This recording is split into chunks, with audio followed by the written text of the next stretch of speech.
دین vibes, دین کی آواز۔ ہم اپنی روح کو غذا کیسے پہنچائیں؟ تو یہ مسئلہ ہے نا، ایک ضرورت ہے نا ہماری۔ آج کی اس محفل میں وہ چند نکتے سمجھانے ہیں کہ جن سے روح کو غذا ملتی ہے، تاکہ ہم اس کو یاد رکھیں اور کوشش کریں ان اعمال کو زیادہ کرنے کی، روزانہ کرنے کی، تاکہ جسم کے ساتھ روح کو بھی غذا ملتی رہے۔ تو روح کی غذا اوپر سے آنے والے انوار و تجلیات ہے۔ چنانچہ سب سے پہلی چیز جس کی وجہ سے انسان کی روح کو غذا ملتی ہے، قرآن عظیم الشان، قرآن مجید کا پڑھنا، قرآن مجید کا سننا، یہ انسان کی روح کو غذا پہنچاتا ہے۔ اور دلیل قرآن عظیم الشان میں سے وَإِذَا قُرِئَ الْقُرْآنُ فَاسْتَمِعُوا لَهُ وَأَنصِتُوا لَعَلَّكُمْ تُرْحَمُونَ۔ یہ ترحمون کا لفظ سند ہے، سٹیمپ لگ رہی ہے، رحمت برستی ہے۔ اور وہ رحمت جسم کی غذا نہیں ہے، وہ رحمت دل کی غذا ہے، روح کی غذا ہے۔ جس قرآن مجید کو سننے سے رحمت برستی ہے، اس کو پڑھنے سے کتنی رحمت برستی ہوگی۔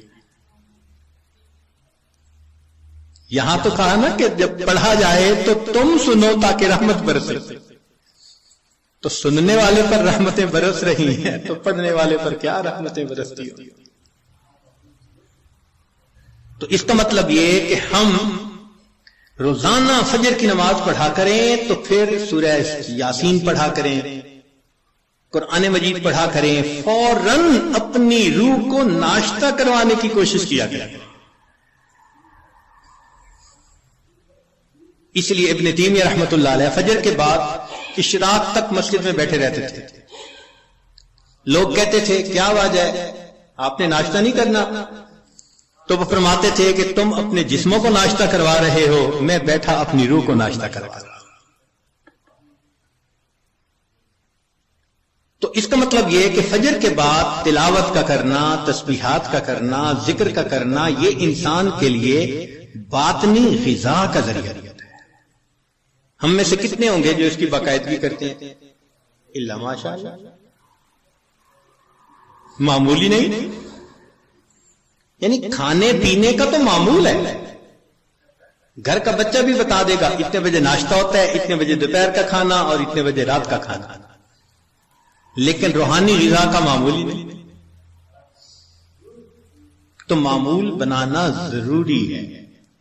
جتنے لوگ اولیاء بنے اس دنیا میں، یہ وہ لوگ تھے جو معمولات کرتے تھے باقاعدگی کے ساتھ، تب ان کو وہ نعمت ملی۔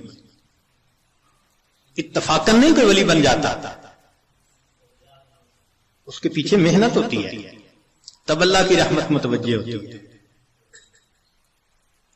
تو معلوم ہوا کہ ہم تہجد میں اٹھیں، فجر سے پہلے یا فجر کے بعد، اس نیت سے یہ اعمال کریں کہ یہ چیز ہمارے لیے روح کی غذا بنے۔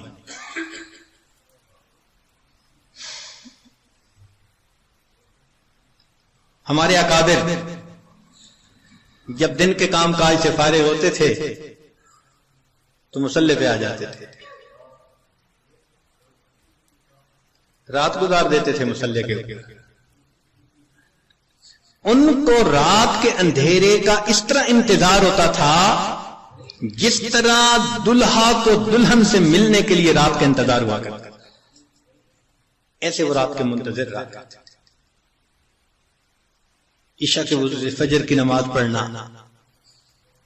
رات کا بیشتر حصہ نوافل میں کھڑے رہنا، حتیٰ کہ ہمسائے کے لڑکے بچے ان کو چھت کے اوپر ایک مینارہ سمجھا کرتے تھے۔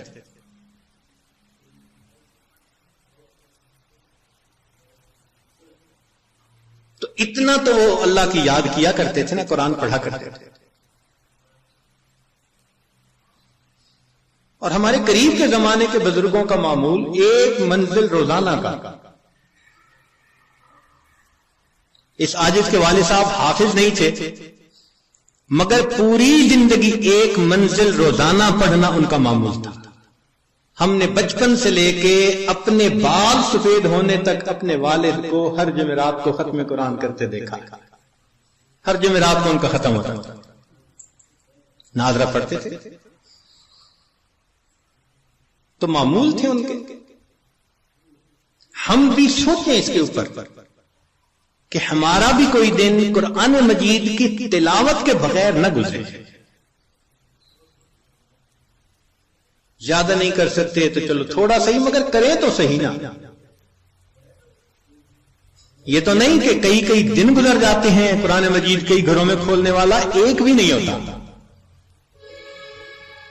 اخبار روز پڑھا جاتا ہے, ٹی وی روز دیکھا جاتا ہے, اور انٹرنیٹ کی مصیبت تو 24 گھنٹے کھلی رہتی ہے. اگر نہیں کھلتا اللہ کا قرآن تو اپنی روح کو غذا پہنچانے کے لیے ہمیں قرآن مجید کی تلاوت کا معمول روزانہ لازماً پورا کرنا چاہیے. بس یہ نیت کریں کہ ناشتہ چھوٹتا ہے تو چھوٹ جائے, قرآن مجید کا معمول نہ چھوٹے. اس پابندی کے ساتھ اچھا صبح نہیں پڑھ سکے تو شام پڑھ لیں. نبی علیہ الصلوۃ والسلام کی تو ماشاءاللہ سنت ہی یہی ہے. کچھ صورتیں ہیں جو صبح پڑھنا مسنون ہے, کچھ ظہر کے بعد, کچھ مغرب کے بعد, کچھ عشاء کے بعد سونے سے پہلے. حدیث پاک میں آتا ہے نبی علیہ السلام سونے سے پہلے سورہ ملک پڑھا کرتے تھے. یہ کیا چیز تھی؟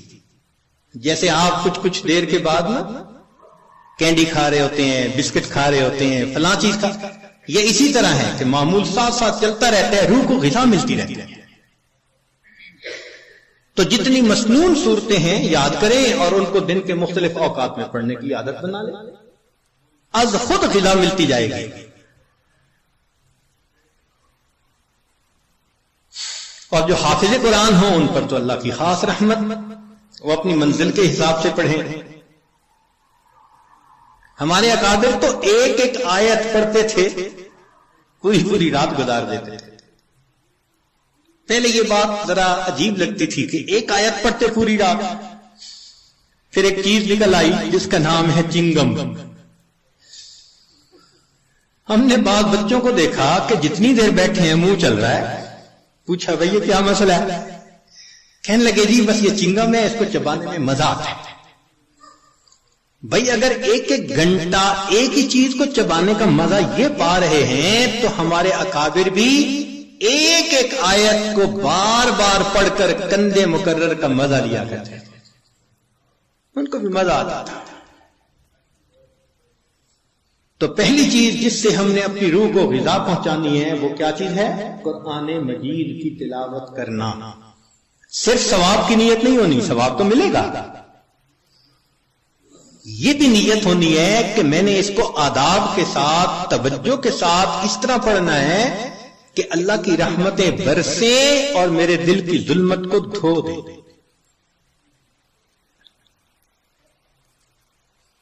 دوسری چیز جس سے کہ انسان کے اوپر اللہ کی رحمت برستی ہے اس کو کہتے ہیں استغفار. استغفر اللہ ربی من کل ذنب واتوب الیہ. قرآن مجید میں اللہ رب العزت نے حکم فرمایا واستغفر اللہ, استغفار کرو. ہمارے اکابر یہ معمول بتاتے ہیں روزانہ استغفر اللہ ربی من کل ذنب واتوب الیہ. اس کو دن میں کم از کم 100 مرتبہ صبح, 100 مرتبہ شام. زیادہ وقت ہو تو 200 مرتبہ بھی پڑھ سکتے ہیں. مگر جب پڑھ رہے ہوں تو ذرا اپنے گناہوں پر ندامت بھی دل میں محسوس کریں. یہ نہ ہو کہ زبان پہ استغفار چل رہا ہے اور دن میں گناہوں کے خیال چل رہے ہیں.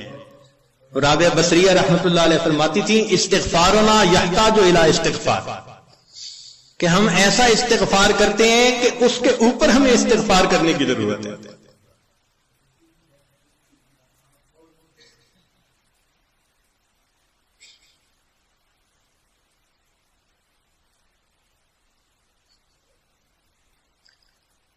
صبح برکف، توبہ برلب، دل پر از لطف گناہ. ہاتھ میں تسبیح، زبان پہ توبہ اور دل گناہ کی لذت میں پڑا ہوا ہے. معصیت را خن میں آیت بر استغفار ما، میرے استغفار کے اوپر تو گناہ بھی کھڑا ہنس رہا ہے. تو ایسا استغفار نہ ہو. صحیح ندامت کے ساتھ ہم استغفار پڑھیں تو اللہ تعالی کی رحمت برسے گی. دلیل قرآن عظیم الشان، بات پکی. اللہ رب العزت شاہ فرماتے ہیں لولا تستغفرون اللہ لعلکم ترحمون. قرآن کی آیت. اگر یہ استغفار کرتے تو کیا ہوتا؟ اللہ تعالی رحمت برساتے. تو اس کا مطلب ہے یہ گارنٹیڈ بات ہے کہ استغفار کرنے سے اللہ تعالی کی رحمت برستی ہے، انسان کے روح کو غذا ملتی ہے.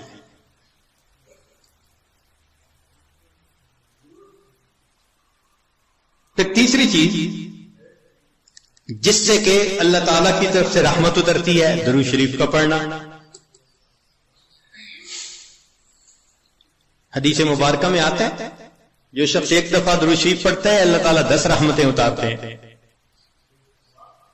تو 10 رحمتوں کا اترنا اس بات کی دلیل کہ روح کو غذا ملتی ہے، نور اترتا ہے انسان کے اوپر. ہمارے مشائخ نے فرمایا کہ 100 مرتبہ صبح اور 100 مرتبہ شام، کم از کم اتنا تو درود شریف ضروری پڑھ لیں.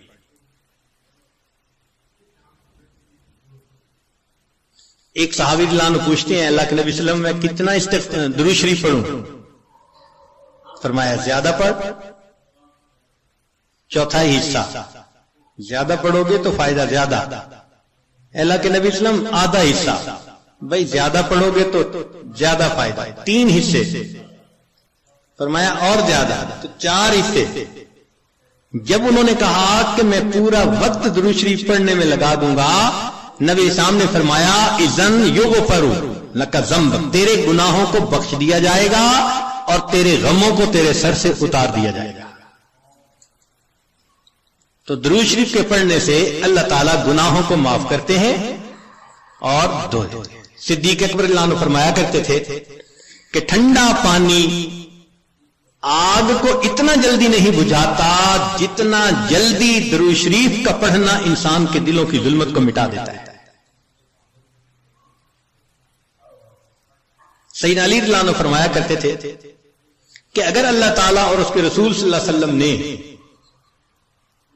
تسبیح، تکبیر، تحمید، تہلیل ان کے فضائل نہ بتائے ہوتے تو میں اپنا پورا وقت درود شریف کے پڑھنے میں گزار دیتا. تو ہم بھی درود شریف پڑھیں کم از کم 100 مرتبہ صبح اور 1 مرتبہ شام. اس سے کیا ہوگا کہ دل کو غذا پہنچ جائے گی. چوتھی چیز اللہ کا ذکر کرنا، ذکر لسانی یا ذکر قلبی جیسا بھی معمول ہو. ذکر کے کرنے سے اللہ تعالی کی رحمت اترتی ہے. اور حدیث پاک سے دلیل نزلت علیہم السکینہ، ان کو رحمت ڈھانپ لیتی ہے. ملائکہ آ جاتے ہیں ان کے اوپر. یہاں لوگ مل بیٹھتے ہیں مختلف جگہوں سے آئے ہوئے اللہ کو یاد کرنے کے لیے. تو ذکر کرنے سے سکینہ کا نازل ہونا بھی اس بات کی دلیل کہ انسان کے دل کو غذا ملتی ہے. ذکر سے ذات کی محبت بھی پیدا ہوتی ہے. جتنا جس چیز کا تذکرہ زیادہ کریں اتنا اس سے محبت ہوتی ہے. تو کثرت ذکر کا حکم اس لیے کہ اس سے اللہ رب العزت کی محبت انسان کے دل میں بڑھتی ہے. یہ نغمہ فصل گلو لالا کا نہیں پابند، بہار ہو کے خزاں لا الہ الا اللہ. ہمیشہ ذکر کرنا ہے، ہر وقت کرنا ہے. موسموں کے بدلنے کا اس پہ اثر نہیں ہوتا. اس لیے ہمارے اکابر صبح شام کا کچھ وقت تھا جس میں تنہائی میں بیٹھ کے اللہ کا ذکر کثرت کے ساتھ کیا کرتے تھے.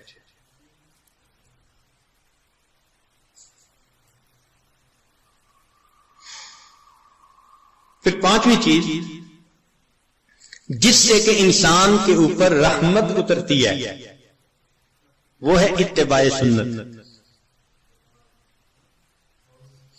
جتنا ہر عمل سنت کے مطابق ہوتا جائے گا اتنا اللہ کی رحمت ہم پہ برستی جائے گی.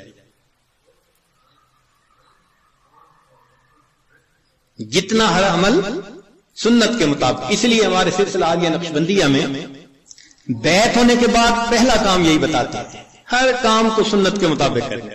سر کے بالوں سے لے کے پاؤں کے ناخنوں تک اپنے آپ کو سنت کے مطابق ڈھالنا ہے. کیوں؟ ایک تو اجر ہے, ایک قرب ہے, اللہ کی محبوبیت ملتی ہے, اور تیسرا یہ چیز انسان کے روح کی غذا بھی ہے. دلیل قرآن عظیم الشان میں سے ارشاد فرمایا اطیعوا اللہ والرسول لعلکم ترحمون. اللہ اور اس کے رسول کی اطاعت کرو تو کیا ہوگا تمہارے اوپر رحمت برسے گی. تو اتباع سنت سے بھی انسان پر رحمت برستی ہے.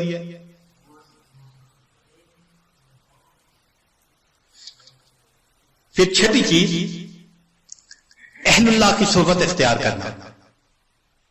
قرآن مجید میں تو حکم دیا گیا یا ایھا الذین آمنوا اتقوا اللہ وکونوا مع الصادقین. یہ کونوا حکم ہے, اور حدیث پاک میں بھی حکم دیا گیا. نبی علیہ السلام نے ارشاد فرمایا علیکم بمجالسۃ العلماء واستماع کلام الحکماء فإن اللہ تعالی یحیی القلب المیت بنور الحکمہ کما یحیی الارض المیت بماء المطر. کہ جس طرح بارش کے اترنے سے اللہ مردہ زمین کو زندہ کر دیتے ہیں اسی طرح اہل اللہ کی حکمت بھری باتوں سے اللہ دلوں کو زندہ فرما دیتے ہیں. تو دلوں کو غذا کا ملنا حدیث سے ثابت. اس لیے تو فرمایا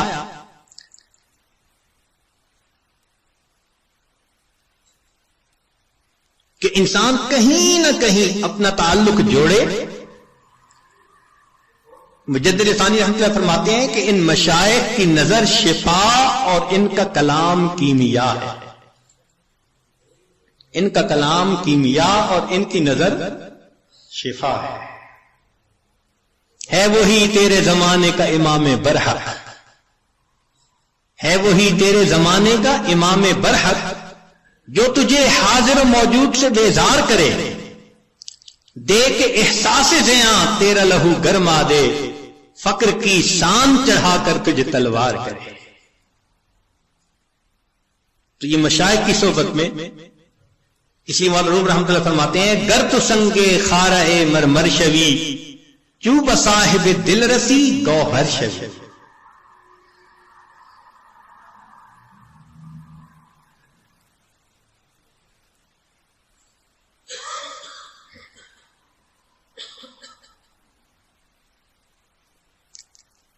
چنانچہ علماء نے لکھا ہے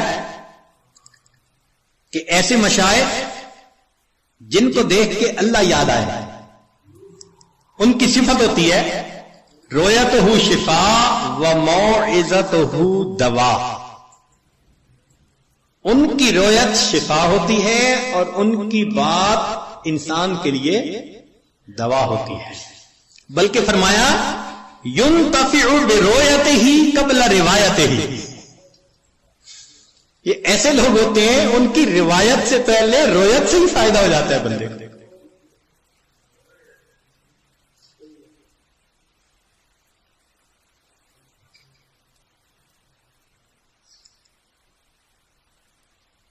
ساتویں چیز جس سے کہ انسان کے دل پر نور اترتا ہے وہ ہے تقوی کو اختیار کرنا. اس لیے ہمارے مشائخ جہاں اتباع سنت کا تلقین کرتے ہیں وہاں ساتھ گناہوں سے بچنے کا بھی حکم دیتے ہیں. بھی گناہوں سے اپنے آپ کو بچاؤ, اور گناہوں سے بچنا, مشتبہات سے بچنا, اسی کا نام تقوی ہے. جتنا تقوی اختیار کریں گے اتنا اللہ کی رحمت برسے گی. جی تقوی اختیار کرنے سے بھی رحمت برستی ہے. وہ کیسے؟ دلیل قرآن عظیم الشان. قرآن مجید کی آیت ہے، اللہ ارشاد فرماتے ہیں وَاتَّقُوا اللَّهَ لَعَلَّكُمْ تُرْحَمُونَ. تم تقوی اختیار کرو تم پر رحمتیں برسائی جائیں. تو تقوی کے اختیار کرنے سے بھی رحمت برسے. اس لیے یہ مہینہ رحمت کا مہینہ کیوں کہلاتا ہے؟ اس لیے کہ یہ ماہ سیام ہے، اور سیام کا اصل مقصد کیا ہے؟ لعلکم تتقون. اور تقوی سے رحمت برستی ہے. اس لیے اس کو شہر الرحمہ کہا، شہر الغفران کہا، حدیث مبارکہ میں شہر عظیم کہا اس شہر اس مہینے کو. اور ہم تو صرف رمضان کی برکتیں اگر لے پائے تو بڑی بات. ہمارے مشائخ تو پوری زندگی اسی ترتیب پہ گزارتے تھے. فرماتے تھے الدنیا یوم ولنا فیہا صوم. دنیا ایک دن کی ہے اور ہم نے اس ایک دن میں روزہ رکھا ہے. یعنی گناہوں سے بچنے کا روزہ، یہ مقصد تھا ان کا. پوری زندگی اسی طرح گزار دیتے تھے. اس لیے فرمایا للصائم فرحتان. روزہ دار کے لیے دو خوشیاں ہوتی ہیں. فرحت عند الافطار، ایک تو افطار کے وقت خوشی، وفرحت عند لقاء الرحمن، جب رحمان سے ملیں گے اس وقت بھی خوشی ہوگی.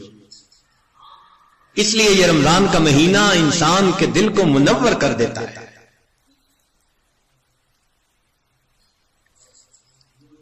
ظاہر میں تو نظر آتا ہے کہ جی بھوکا رہنا پڑے گا، مگر کہاں بھوکا رہنا پڑتا ہے؟ اگر اوور آل دیکھیں تو رمضان میں انسان زیادہ کھاتا ہے، اور جتنی نعمتیں رمضان میں ملتی ہیں باقی مہینے میں تو ملتی نہیں ہے. مگر رمضان المبارک میں واقعی روزہ دار پر اللہ کی رحمت برستی ہے.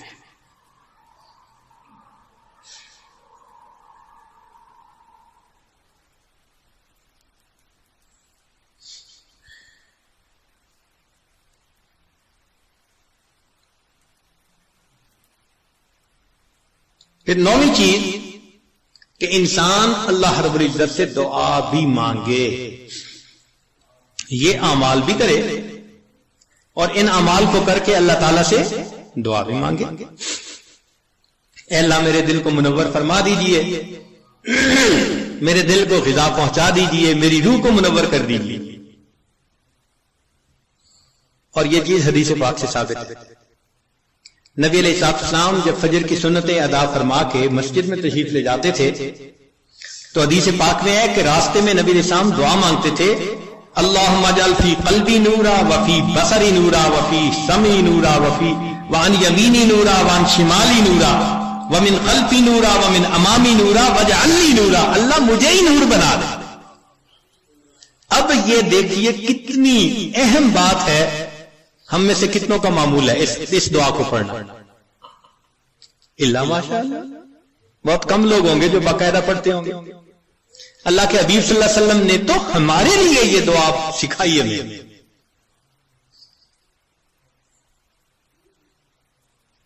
دنوں پہ دن گزر جاتے ہیں، مہینوں پہ مہینے، یہ دعا مانگی نہیں ہوتی. اللہ کے حبیب صلی اللہ علیہ وسلم دعا مانگ رہے ہیں اللہم اجعلنی، اللہ مجھے ہی نور بنا دے. آج وقت ہے اس نور کو حاصل کرنے کا. اگر دنیا میں اس نور کو حاصل نہ کیا تو پھر قیامت کے دن پریشانی ہوگی. اس لیے جو نیک کام کرتا ہے، شریعت و سنت کی اتباع کرتا ہے، اللہ تعالیٰ کا قرب حاصل کرتا ہے تقوی کے ذریعے، تو فرمایا افمن کان میتن فاحییناہ، اور وہ جو مردہ تھا اس کو ہم نے زندہ کیا، وجعلنا لہ نور، اور اس کو ہم نے نور عطا کیا، یمشی بہ فی الناس، اس نور کو لے کے وہ انسانوں میں چلتا ہے اور دین کی دعوت کا کام کرتا ہے. تو اس نور کو دل میں لینا یہ انتہائی ضروری ہے ہمارے. اور اس نور کو لینے کی جگہ فقط یہ دنیا ہے. اس کے بعد یہ نور نہیں مل سکے گا. اس کی مثال یوں سمجھ لیجئے، انسان کے بدن کے بننے کی جگہ ماں کا پیٹ. اگر بچہ اس طرح سے پیدا ہو کہ دونوں آنکھیں نہ بن سکیں تو دنیا کا کوئی ڈاکٹر دنیا میں آنکھیں نہیں بنا سکتا. کئی بچوں کی انگلیاں ان کی گروتھ پوری نہیں ہوتی تو دنیا میں آ کے پوری نہیں ہو سکتی، کیونکہ ماں کا پیٹ اس کی گروتھ کی جگہ ہے. اگر پوری ہو گئی تو بہت اچھا، اگر نہیں تو پھر وہ کمی رہے گی. یہی حال انسان کی روح کے معاملے کا، کہ روح کے بننے کی جگہ یہ زمین و آسمان کا پیٹ ہے. بن گئی روح تو بہت اچھا، نہ بنی تو آگے جا کے نہیں بن سکے. چنانچہ قیامت کا دن ہوگا تو ایمان والے اپنے نور کو لے کر اللہ کے حضور جائیں گے. یوم تری المؤمنین والمؤمنات یسعی نورہم بین ایدیہم وبایمانہم. ایمان والوں کا نور دائیں اور بائیں ان کے ساتھ. جنہوں نے محنت کی ہوگی، 1000 واٹ کا بلب جیسے جلا ہوتا ہے ایسے ان کا نور ہوگا. اور نور چونکہ پھیلتا ہے تو اس لیے ارد گرد منافق بھی ہوں گے. اوپر سے تو بڑے نیک بنتے تھے اور اندر سے غفلت کی زندگی، دورنگی کی زندگی. وہ پھر کہیں گے انظرونا نقتبس من نورکم، ذرا ہماری طرف بھی توجہ کیجئے، ہم آپ کے نور سے فائدہ اٹھائیں. تو ان کو وہاں کیا کہا جائے گا؟ قیل ارجعوا وراءکم فالتمسوا نورا. جاؤ دنیا میں، یہ نور تو دنیا سے ملا کرتا. تو نور ملنے کی جگہ تو یہ دنیا ہے. یہ ہماری خوش نصیبی ہے کہ ہم ابھی زندہ ہیں. اپنے دلوں کو منور کرنا چاہیں تو ہم دلوں کو منور کر سکتے ہیں. جیسے نبی علیہ السلام نے اپنے ایک صحابی کے بارے میں فرمایا، اس کا سینہ تو گلے تک نور سے بھرا ہوا ہے، نور ایمان سے. الا مشاشہ، فرمایا گلے تک اس کا سینہ نور ایمان سے بھرا ہوا ہے. ایسے نور ہمارے اندر آ جائے نا تو وہ تو ہم کسی دنیا میں ہی حاصل کر سکتے ہیں. اور اگر اس دنیا میں غفلت کی زندگی گزاری، گناہوں کی زندگی گزاری، پھر رب کریم فرماتے ہیں وَمَن لَّمْ يَجْعَلِ اللَّهُ لَهُ نُورًا فَمَا لَهُ مِن نُور. پھر اس کے لیے نور نہیں ہوگا.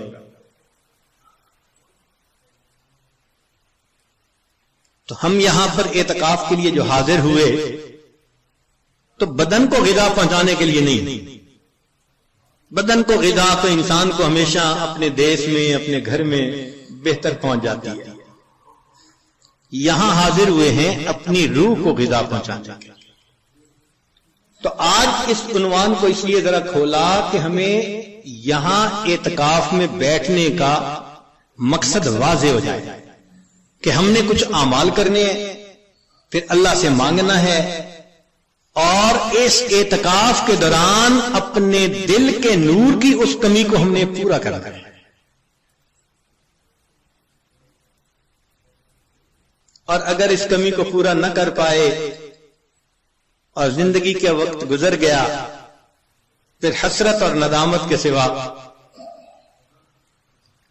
کچھ نہیں ہوگا. ذرا سوچئے تو صحیح، قیامت کا وہ دن ہوگا جب انسان روشنی کو تلاش کرتا پھر رہا ہوگا اور اندھیرا ہوگا چاروں طرف. اور پھر اگر حکم دے دیا گیا کہ اس کو لے جاؤ جہنم میں، اللہ اکبر کبیرہ. روح البیان تفسیر میں لکھا ہے کہ 10 جانور جنت میں جائیں گے.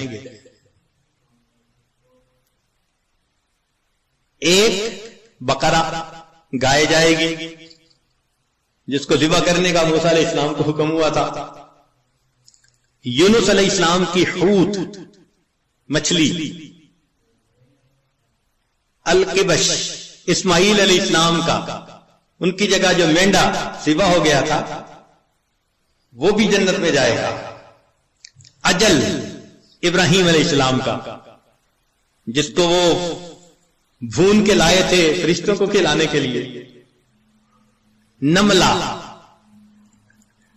سلیمان علیہ السلام کے لشکر کو دیکھ کر جس چیونٹی نے بات کی تھی، النمل ایتھا النمل ادخلوا مساکنکم، وہ چیونٹی بھی جنت میں جائے گی. ہدہد جس نے سلیمان علیہ السلام سے گفتگو کی تھی وہ پرندہ بھی جائے گا، صالح علیہ السلام کی ناقہ اونٹنی بھی جنت میں جائے گی، اور نبی علیہ السلام کی ناقہ بھی جنت میں جائے گی، اور عزیر علیہ السلام کا گدھا بھی جنت میں جائے گا، اور 10واں اصحاب کہف کا کتا بھی جنت میں جائے گا۔ اب ذرا غور کیجئے وہ کیا منظر ہوگا کہ یہ جانور تو جا رہے ہیں جنت میں، اور جس کو اللہ نے آنکھیں دی، دل دماغ دیا، نعمتیں دی، وہ انسان اپنی غفلتوں کی وجہ سے جہنم میں۔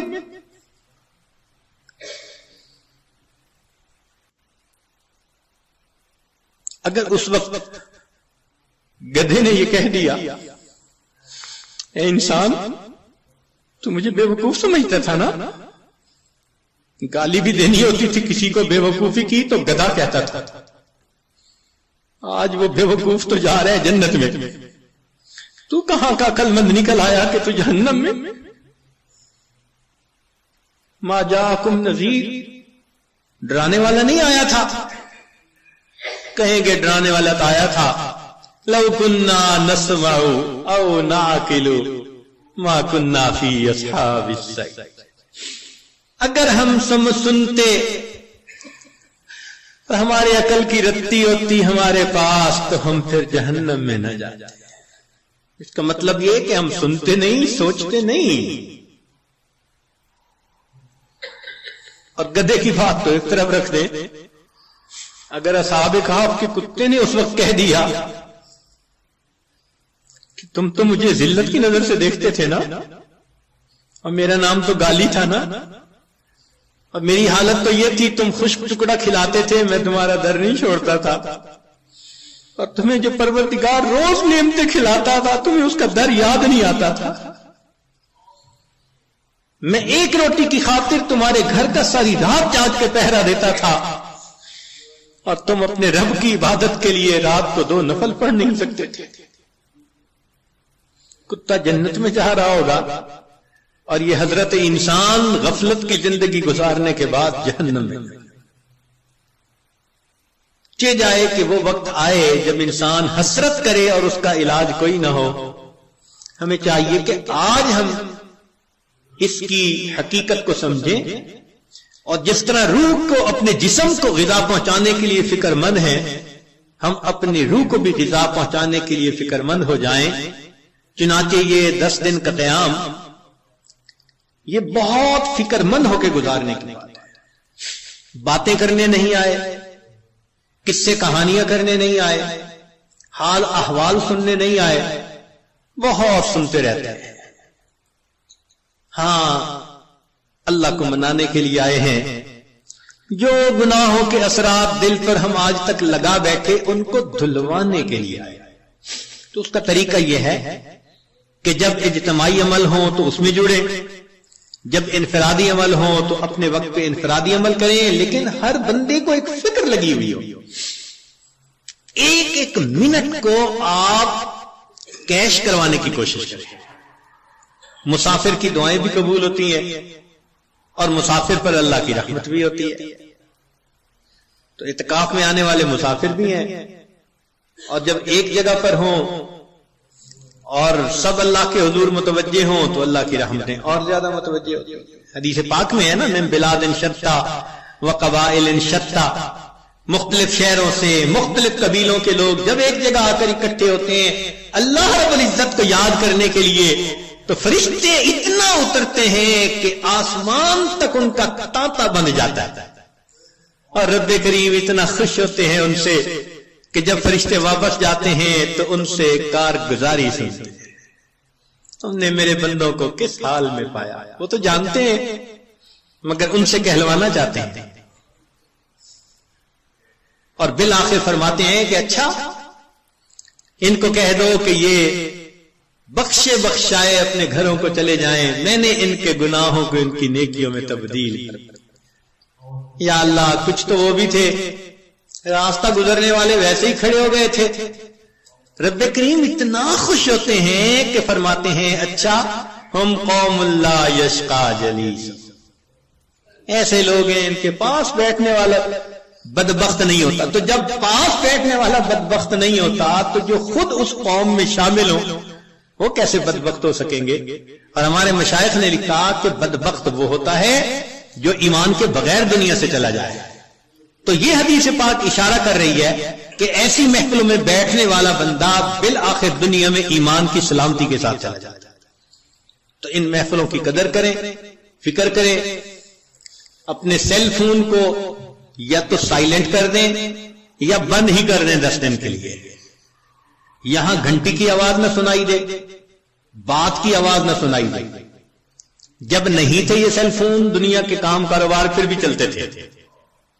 10 دن کے لیے بند ہو جائے گا، کام کاروبار پھر بھی چلے گا. نہ آسمان پہلے گرا تھا نہ اب گرے گا. تو اتنا اہم نہ اس کو بنائیں. اب اس کو ایک طرف کر کے تلاوت میں لگے ہوں، تسبیحات میں لگے ہوں، نمازوں میں لگے ہوں، دعا میں لگے ہوں، اجتماعی عمل میں، بس ان اعمال میں قرآن مجید کی تلاوت میں آپ لگے رہیں. اللہ تعالی ہم میں سے کسی کی عاجزی کو تو قبول فرما لیں گے نا. آخر اتنے لوگ جو ہیں کتنے ٹوٹے دلوں کے ساتھ یہاں پہنچے ہیں اور کتنے مجاہدوں کے ساتھ پہنچے ہیں. انتظام نہیں تھے، مشکل سے انتظام ہوا، چھٹیاں نہیں ملتی تھی، دعائیں مانگ مانگ کے چھٹیاں نہیں، کیسی کیسی کوشش کے بعد بالآخر یہاں پہنچے. اللہ تعالیٰ قدردان ہے، وہ یقیناً آنے کی قدر فرمائیں گے. تو ہم اپنے اس وقت میں اللہ تعالیٰ کی رحمت کو اپنی طرف متوجہ کریں. پروردگار عالم ہمارے گناہوں کو معاف فرمائے اور ہمارے اس 10 دن کو ہمارے لیے اپنے قرب کا ذریعہ بنائے. وآخر دعوانا ان الحمد للہ رب العالمین.